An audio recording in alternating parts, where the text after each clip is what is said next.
Attorney Kaufman, good morning. Good morning. How are you today? I'm perfectly well, and so is the former president, who's in good spirits.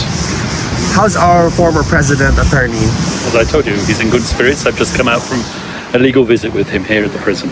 Attorney, my first question is that what's the effect of the report by Senator Marcos not being publicly available on the Senate website, given that it was referenced in your motion to challenge with respect to jurisdiction of the ICC? What is your comment on this? Well, I believe that the report has now been restored to the official website. I'm not going to get into the legal arguments. As you may be aware, the prosecution have argued that Mr. Duterte is a flight risk, and they based that inter alia on the argument that he has expressed through his counsel that his surrender to the court was essentially an illegal rendition. We believe that the report counters that. We believe that raising an argument as to the legality of the surrender is a legitimate legal argument. But once again, I'm not going to get into the nitty-gritty of it. This is litigation, and litigation should be conducted in court.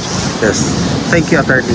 In light of the Department of Justice Secretary Remulla's recent admission that key evidence in the drug war cases was allegedly destroyed, and the subsequent decision to cede jurisdiction to the ICC, what is your comment on this? Well, that's Secretary of Justice Remulla's claims.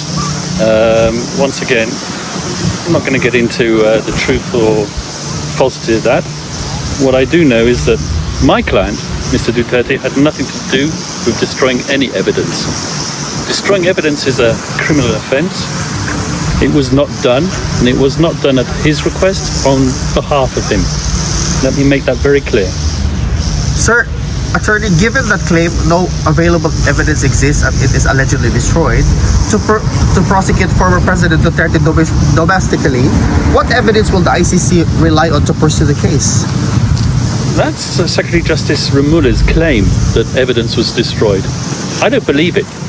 He might believe it, but I'm telling you it's not true, and it was not done. Now, regarding the evidence that's going to be brought by the ICC prosecution, I'm not at liberty to disclose that. It's all confidential, and it would be wrong for me to disclose that to the media. Attorney, do you think that is a legitimate concern or politically motivated? I don't understand the question. What do you believe that's politically motivated? That destroying evidence may obstruct justice or perhaps sort of cover-up. Do you think that is a legitimate concern or politically motivated? Former president did not destroy any evidence. No one on his behalf destroyed evidence. I'm not going to get into the argument as to who destroyed evidence, but destroying evidence is a criminal offence. My client did not commit criminal offences. He's here facing charges that he did commit criminal offences, that he was responsible for an illegal drugs war. That is not the case. Thank you, Attorney. Attorney Cristina Conte warned that any country agreeing to adopt former President Duterte for interim release risk being seen as a safe haven for a despot, for a murderer. What is your comment on this? Well, I try to ignore the ramblings of Cristina Conte because it's really not quite good for my karma in the morning. But I don't know what position that lady has. She calls herself a legal assistant to counsel, that she's on the list of counsel at the International Criminal Court. I know that she's in communication with the office of the victims at the International Criminal Court. I believe that her comments, if they're true, I haven't seen them in the media yet, would be basically interference, and it would be unethical interference with the litigation that's currently being conducted on the subject of interim release. Attorney, in light of the court's decision to dismiss your request to disqualify Judges Ganso and Flores, do you intend to pursue a motion for reconsideration to that? No, I'm not going to. As I've said yesterday, that there has been new information which has come to light. I can't disclose that information, but it does affect the whether or not I would want to seek reconsideration of the request to disqualify. I don't believe there's a need for that anymore. Okay. Attorney, I hope that you'll be able to answer this question. Can you walk us through some sort of a daily activities inside the detention facility of our former president, now that he's been here for 113 days? Well, his days are occupied by legal visits and family visits. That's all I can say on the matter.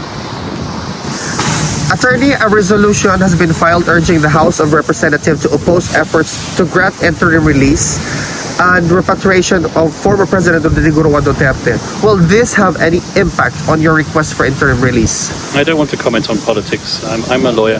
I deal with legal matters. Attorney, the DOJ has offered protection and assistance to witnesses in the case against former President Duterte.